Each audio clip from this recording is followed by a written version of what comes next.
Since a lot of the questions in the theory paper has to do with scales and keys, I find it useful to write them out and not have to rely on my memory. So we start with C major at the top.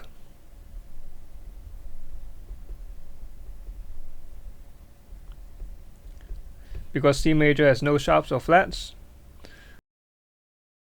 we have one side for sharps and one side for flats. For the sharp side, the phrase to remember is go, down, and eat breakfast. Breakfast being two words here. So we have G.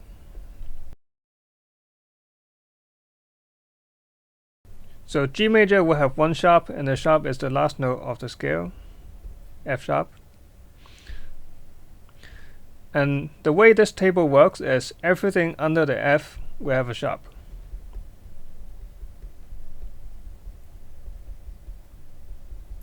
So we find the next F, which is here, and we add the sharps to the F and everything underneath. And F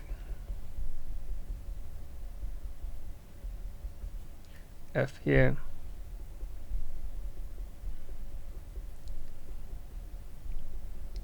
and last one here.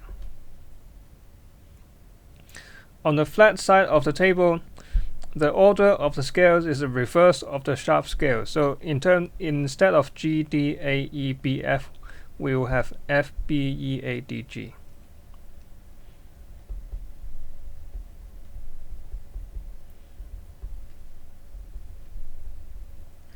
And then we write the scales.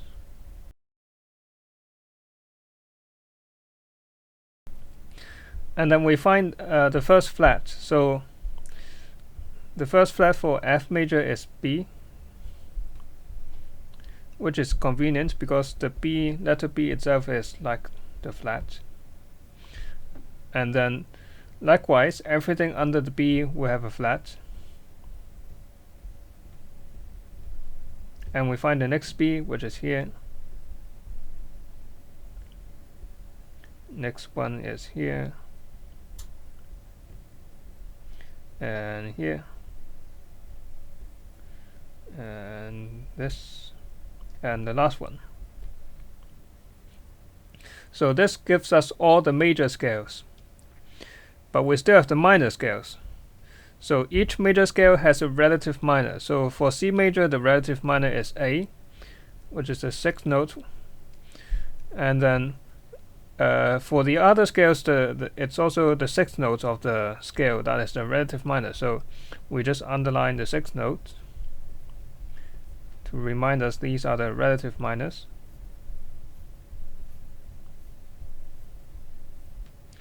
And minor scales have two changing notes, two notes that can be raised.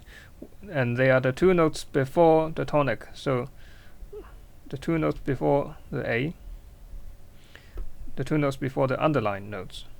So we put a box around them so that we know in the minor scales these notes can be changed. They can be raised higher. And that gives us our scale table.